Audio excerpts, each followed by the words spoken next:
বাংলাদেশে সেনার মধ্যে কিছু একটা ঘটতে চলেছে, ঘটছে রাদার। এবং আরো যে আপডেট আমরা পাচ্ছি যে 24 ঘন্টার মধ্যে বাংলাদেশে নাকি সেনা নামতে চলেছে।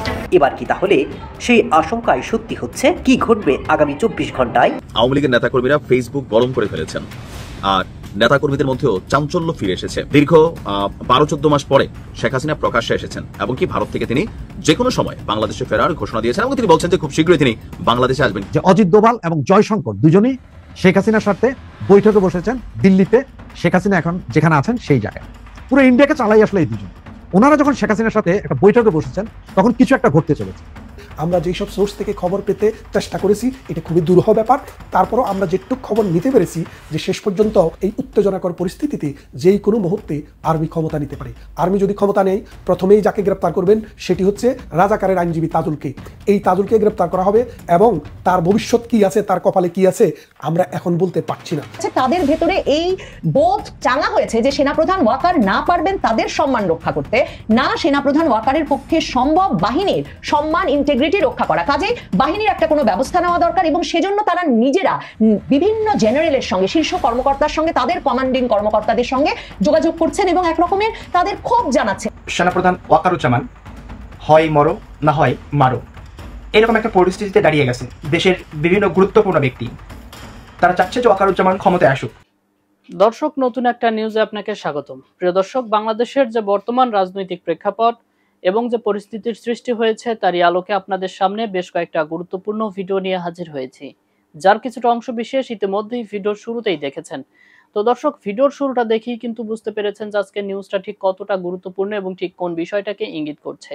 তাই বলবো, যারা ভিডিওটি অন করেছেন না টেনে সম্পূর্ণ নিউজটি মনোযোগ সহকারে দেখতে থাকুন, তাহলে আজকের মূল বিষয়টা বুঝতে পারবেন। দর্শক, আমি আর বেশি কথা না বলে চলুন দেখে আসবো আজকে সেই কাঙ্ক্ষিত ভিডিওগুলো। তবে তার আগে বলবো, যারা এখনো চ্যানেলটি সাবস্ক্রাইব করেননি অবশ্যই চ্যানেলটি সাবস্ক্রাইব করে পাশে থাকা বেল আইকনটি ক্লিক করে দিন। আর যারা ইতিমধ্যেই চ্যানেলটি সাবস্ক্রাইব করে রেখেছেন তাদেরকে অসংখ্য ধন্যবাদ।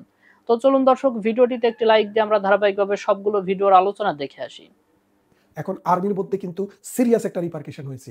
আর্মিদের দফায় দফায় বিচার হচ্ছে, দফায় দফায় সালিশ হচ্ছে, দফায় দফায় আলাপ আলোচনা হচ্ছে।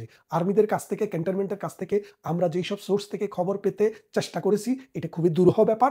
তারপরও আমরা যেটুক খবর নিতে পেরেছি যে শেষ পর্যন্ত যদি সরকার, যদি ডক্টর ইউনূসের রাজাকার বাহিনী তাইজুল এবং ইমোরাল জাস্টিস নজরুল ইসলাম যে মানে আর্মিদের বিরুদ্ধে যে উদ্যোগ নিয়েছে তাদের বিচার করার জন্য, সেটা বুমেরাং হতে চলেছে। যদি 2-3 দিনের মধ্যে, 2-1 দিনের মধ্যে সেটি ড্রপ না করা হয়, আর্মি যেই কোনো সময়ে বাংলাদেশের ক্ষমতা টেক ওভার করবে। এটা বাংলাদেশ আওয়ামী লীগকে ফিরিয়ে আনার জন্য নয়, আর্মির ইন্টিগ্রিটিকে রক্ষা করার জন্য, বাংলাদেশ নামক রাষ্ট্রের ইন্টিগ্রিটিকে রক্ষা করার জন্য এবং 71-এর ঘাতক দালালদের যে চক্রান্ত বাংলাদেশের মুক্তিযোদ্ধাদেরকে নিধন করার, সেটা স্টপ করার জন্য আর্মি যেই কোনো মুহূর্তে ক্ষমতা নিতে পারে। এমতো অবস্থায় ভারত আমাদের প্রতিবেশী রাষ্ট্র, কারণ যেহেতু আপনার বাড়িতে যখন আগুন লাগে আপনার প্রতিবেশীর কাছে কিন্তু সেই তাপটা গিয়ে পৌঁছায়, আপনি চান বা না চান। আমরা খবর পেয়েছি দিল্লিতে ভারতের যে নিরাপত্তা বিশ্লেষক, ভারতের যে নিরাপত্তা উপদেষ্টা এবং নিরাপত্তা কর্মকর্তা যারা রয়েছে অজিত দোভালের নেতৃত্বে তারা একাধিকবার মিটিং করেছে। বাংলাদেশে যদি এইরকম কোনো সামরিক অভ্যুত্থান হয় তাহলে সেটাতে ভারতের কি ভূমিকা থাকবে, ভারত কি করবে এবং ভারতের চিন্তা চেতনা, এটা আলাপ আলোচনার মধ্যে উঠে এসছে। এখন এই অবস্থায় বাংলাদেশে যে একটি টান টান উত্তেজনা বিরাজ করছে, এই উত্তেজনাকর পরিস্থিতিতে যেই কোনো মুহূর্তে আর্মি ক্ষমতা নিতে পারে। আর্মি যদি ক্ষমতা নেয় প্রথমেই যাকে গ্রেপ্তার করবেন সেটি হচ্ছে রাজাকারের আইনজীবী তাজুলকে। এই তাজুলকে গ্রেপ্তার করা হবে এবং তার ভবিষ্যৎ কি আছে, তার কপালে কি আছে আমরা এখন বলতে পারছি না। তবে খুব শীঘ্রই আপনারা দেখতে পাবেন, এই জাতি দেখতে পাবে। কারণ বাংলাদেশের সেনাবাহিনীর কোনো ডিসপিউট গত 30 বছর 40 বছরের ভিতরেও নেই। অর্থাৎ এরশাদ 30 বছর বলবো আমি, এরশাদের সরকার যখন সেনাবাহিনী সরকার সর্বশেষ জিয়াউর রহমান এবং এরশাদের পর বাংলাদেশে 2006 সালে একবার সেনা শাসক, তারা কিন্তু ডাইরেক্ট ক্ষমতায় আসেনি, তারা পরোক্ষভাবে সিভিল অ্যাডমিনিস্ট্রেশনকে সহযোগিতা করেছে, এখনও কিন্তু করছে। কিন্তু এবার যেটি হবে, সেনাবাহিনী তাদের পছন্দ মতো সিভিলিয়ান দিয়ে রাষ্ট্র পরিচালনা করবে এবং একটি সুষ্ঠু ভোটের জন্য ব্যবস্থা করবে। আর এই লক্ষ্যেই সেনাবাহিনী যেই কোনো সময়ে ক্ষমতা নিয়ে যেতে পারে। আর ভারতও এই বিষয়টিকে গভীরভাবে দেখছে। ভারতের প্রস্তুতি রয়েছে, যদি বাংলাদেশের সীমান্তে ভারত কোনো রকমের সমস্যা আসে সেটাকে মোকাবেলা করার জন্য শিলিগুড়ি, আসাম, ত্রিপুরা, মিজোরাম এইসব অঞ্চলে ভারত অলরেডি তাদের ব্যবস্থা এবং সৈন্য সমাবেশ করে রেখেছে, যাতে করে যেই কোনো খারাপ অবস্থা মোকাবেলা করা যায়। আসুন, বাংলাদেশের যারা নাগরিক, বাংলাদেশকে যারা ভালোবাসুন, বাংলাদেশে যেন কোনো এনার্কি নেমে না আসে, বাংলাদেশে যেন কোনো ব্লাডশেড না হয়, বাংলাদেশের বিচার আমরা সবাই চাই, কিন্তু সেটা হতে হবে আইনের মাধ্যমে বিচার। ওই রাজাকারেরা মুক্তিযোদ্ধার বিচার করবে, সেই বিচার। যে অজিত দোভাল এবং জয়শঙ্কর দুজনই শেখ হাসিনার সাথে বৈঠকে বসেছেন দিল্লিতে, শেখ হাসিনা এখন যেখানে আছেন সেই জায়গায়। এই ব্যাপারটি শুরু হয়েছে আসলে আপনার বাংলাদেশ সময় রাতের 11টায় এবং ইন্ডিয়ান সময় রাত 10:30। আর এর পরে আমরা খবরটা জানতে পারি, এবং যার কারণে আমি যে খবরটা শিওর হওয়া যায় কিনা সেই জন্যই এতক্ষণ ওয়েট করছিলাম। আপনারা সকলেই জানেন পররাষ্ট্রমন্ত্রী এবং national security adviser Ajit Doval এবং জয়শঙ্কর দুইজনে ইন্ডিয়ার সবচেয়ে শক্তিশালী নেতা, এবং পুরো ইন্ডিয়াকে চালাই আসলে এই দুজন। ওনারা যখন শেখ হাসিনার সাথে একটা বৈঠকে বসেছেন তখন কিছু একটা ঘটতে চলেছে। কি ঘটতে চলেছে বা কি ঘটবে সেটা এখনো জানা সম্ভব না হলেও আগামী কালকের ভেতরে অথবা পরশু দিনের ভিতরে আমরা সকলেই জেনে যাব আসলে কি হচ্ছে। তবে এই মিটিং এর জন্য, এই যে আজকে যে মিটিং হচ্ছে, এই মিটিং এর জন্য কিন্তু আসলে কোনো ক্যামেরাম্যান, টিভি ক্যামেরাম্যান কাউকে নেওয়া হয়নি। এটা অত্যন্ত গোপনীয় মিটিং। ভেতরে কি হচ্ছে, কিভাবে কথা হচ্ছে, কোন রুমে কথা হচ্ছে কেউ জানে না। আমরা শুধু এতটুকুই খবর পেয়েছি দুইজনের সাথে 100% গ্যারান্টেড শিওর যে এই দুইজনের সাথেই কথা হচ্ছে। আপনারা জানেন বাংলাদেশে যখন সেনাবাহিনী এবং সিভিল প্রশাসন নিয়ে একটা বিশাল গন্ডগোল চলছে, সেই মুহূর্তে ইন্ডিয়ার এই দুইজন প্রভাবশালী লিডার শেখ হাসিনার সাথে কথা বলছেন, তার মানে এখানে কিছু একটা চলছে। সেনাপ্রধান যেখানে আজকে কিছুক্ষণ আগে মির্জা ফখরুল ইসলাম আলমগীরের সাথে কথা বলেছে, সেটা বিভিন্ন পত্রিকায় এসেছে, যেটা আপনারা হয়তো এতক্ষণে জেনেই গিয়েছেন। এর আগেও উনি বেশ দৌড়ঝাঁপ করেছেন, বিভিন্ন কিছু এগুলো জেনেছেন। বাংলাদেশে যখন আমরা সকলে চিন্তা করছি সেনা শাসন আসছে না কি আসছে, ইউনূস কি থাকবে না পড়ে যাবে, কি হবে না হবে, এগুলো নিয়ে যখন সবাই চিন্তা করছি, সেই সময় আপনাদের কাছে আনলাম এই খবরটা। তবে আপনাদেরকে প্রথমও বলছি, এখনো বলছি যে এখন ভিতরে কি চলছে বা মিটিং কি হচ্ছে সেটা এখনো জানা সম্ভব হয়নি। দীর্ঘ প্রায় 45 মিনিট ধরে মিটিংটা চলছে। আপনাদের সামনে ভিডিওটা যখন যাবে তখন 50-55 মিনিট হয়ে যাবে। এর ভেতরে হয়তো ওনারা বের হবেন বা আরো অনেকক্ষণ থাকবেন সেটা আমি জানি না। তবে আমি যখনই জানবো, যেই সময় জানবো, রাত যতটাই হোক বাংলাদেশের, রাত যদি 3টা বাজে বাংলাদেশের, 4টা বাজে, 5টা বাজে, খবর পাওয়ার সাথে সাথে আপনাদের সামনে আসবো এই খবরগুলোই দিতে। এটাই হচ্ছে যে এখনকার এক্সক্লুসিভ নিউজ, যে ইন্ডিয়ার অজিত দোভাল জয়শঙ্করের সাথে সরাসরি মিটিং এ বসেছেন আমাদের নেত্রী, জননেত্রী, বাংলাদেশের প্রাইম মিনিস্টার শেখ হাসিনা।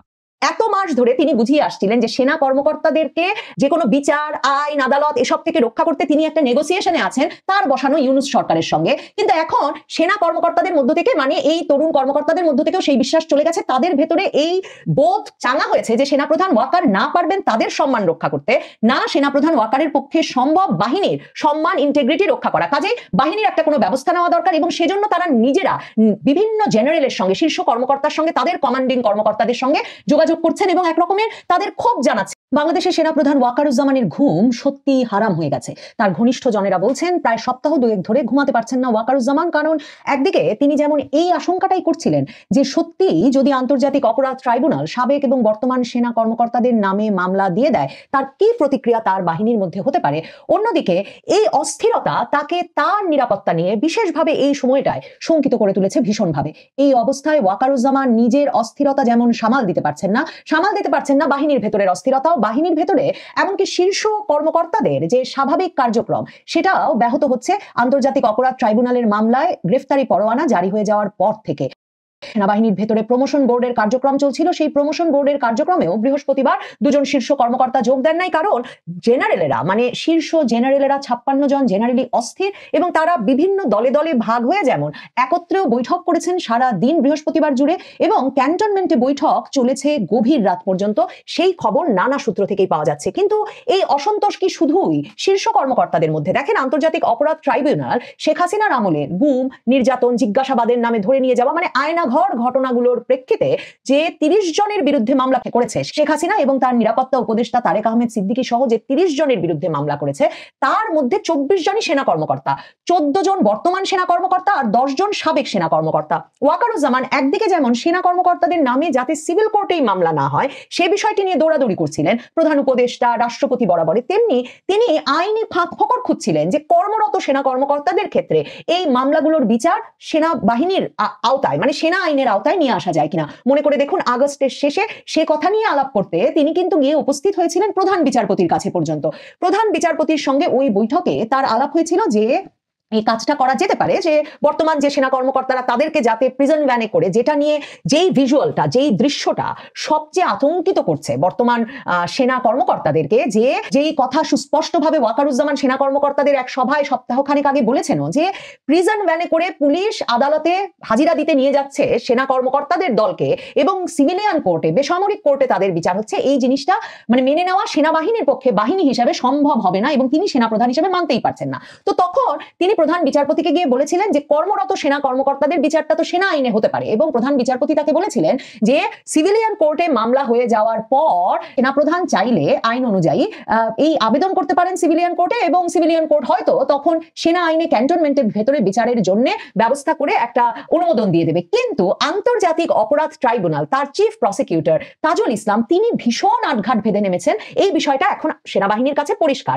কারণ তাজুল ইসলাম মনে করছেন জুলাই আগস্ট আন্দোলনের স্পিরিট বা সেই আন্দোলনের একটা মূল আদর্শিক জায়গা হচ্ছে যে কেউ এই আন্দোলনের বিপক্ষ শক্তি বা এই আন্দোলনের বিচার কাজ সংগঠিত হচ্ছে যে আন্তর্জাতিক অপরাধ ট্রাইব্যুনালে, সেই ট্রাইব্যুনালের বিচারের আওতার বাইরে থাকবে না এবং এমনকি কোনো বাহিনী নিজেকে বিচারের আওতা মুক্ত বলে মনে করবে না। কাজেই তাজুল ইসলাম সেনা কর্মকর্তাদের বিরুদ্ধে এই মামলাটা করার আগে এমন একটা সংশোধন এনেছেন আন্তর্জাতিক অপরাধ ট্রাইব্যুনালে মাত্র দুদিন আগে, একটা প্রজ্ঞাপন দিয়ে, যেখানে তিনি বলে দিয়েছেন, যেই মানে আইনি সংশোধনে তিনি বলে দিয়েছেন যে যেই মাত্র কারো বিরুদ্ধে গ্রেফতারি পরোয়ানা জারি হয়ে যাবে এবং আন্তর্জাতিক ট্রাইব্যুনাল অভিযোগ গ্রহণ করে ফেলবে, সেই ব্যক্তি আরো যা যা করতে পারবে না, তার মধ্যে আরেকটি হচ্ছে সেই ব্যক্তি প্রজাতন্ত্রের আর কোনো কর্মচারী পদে থাকতে পারবে না। তার মানে যেসব সেনা কর্মকর্তার বিরুদ্ধে গ্রেফতারি পরোয়ানা জারি হয়েছে সেদিন, যে 14 জন কর্মরত সেনা কর্মকর্তার বিরুদ্ধে এই গ্রেফতারি পরোয়ানা জারি হওয়া আন্তর্জাতিক অপরাধ ট্রাইব্যুনাল এই অভিযোগ গ্রহণ করা মাত্র তাদের কিন্তু চাকরি চলে গেছে। কাজেই সেনাপ্রধান ওয়াকারুজ্জামান যে এখন সিভিলিয়ান কোর্টের কাছে গিয়ে বলবেন যে এই সেনা কর্মকর্তাদের সেনাবাহিনীর আওতাধীনে বিচারের ব্যবস্থা করা হোক, তার আর কোনো সুযোগ থাকছে না। সমস্যা শুধু সেটাই নয়, সেনাবাহিনীর ভেতরে এই আতঙ্ক এখন পরিষ্কার এবং আন্তর্জাতিক অপরাধ ট্রাইব্যুনালের তরফে এই খবর এখন আসছে সেনাবাহিনীর ভেতরে যে আয়নাঘর কাণ্ডে 24 জনের বিরুদ্ধে মামলা হয়েছে বটে, কিন্তু জুলাই আগস্ট আন্দোলনে জড়িত সেনাবাহিনীর বিভিন্ন কর্মকর্তাদের বিরুদ্ধে এবং বিভিন্ন স্তরের কর্মকর্তাদের বিরুদ্ধে মামলা আসছে এবং এই কর্মকর্তাদের তালিকাও প্রস্তুত হয়ে গেছে, তাদের বিরুদ্ধে অভিযোগও প্রস্তুত, চার্জশিট প্রস্তুত, এই গ্রেফতারি পরোয়ানা জারি হওয়া এখন সময়ের ব্যাপার মাত্র।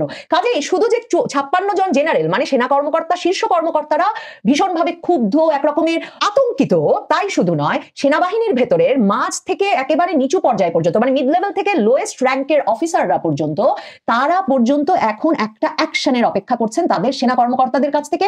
এদের একটা বিরাট অংশ জুলাই আগস্ট আন্দোলনের পক্ষে, কিন্তু এরা সকলেই মনে করছেন যে তাদের অনেকেই তো ডিউটিতে ছিলেন।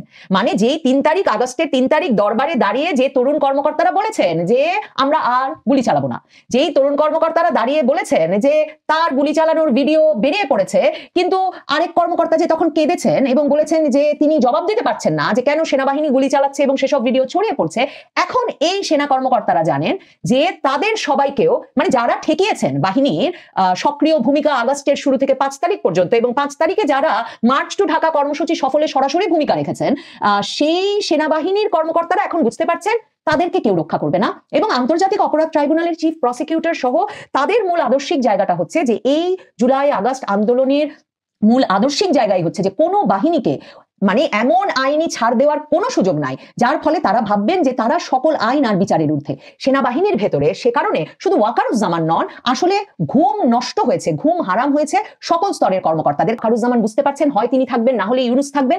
আবার সেনাবাহিনীর ভেতরে যেই তরুণ কর্মকর্তারা খেপে বুঝেছেন এবং যে শীর্ষ কর্মকর্তারাও বুঝছেন ওয়াকার দিয়ে কিছু হবে না, তাদের একটা দল চেষ্টা করছেন অন্য কাউকে সামনে নিয়ে, সেনাবাহিনীর ভেতরেই অন্য কাউকে সামনে নিয়ে সেনাপ্রধান ওয়াকারকে সরিয়ে দিতে। সেটা অনেক ক্ষেত্রেই অনেকেই বলছেন এমনকি হতে পারেন বর্তমান সিডিএস মিজানুর শামীমও, মানে যিনি শেখ হাসিনার প্রিন্সিপাল স্টাফ অফিসার ছিলেন।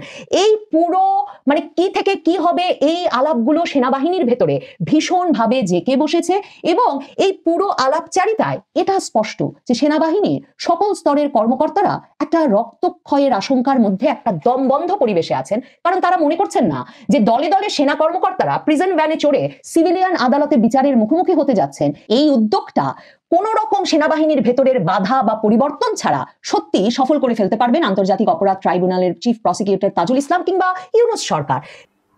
তো দর্শক, দেখলেন আজকের সবগুলো ভিডিও।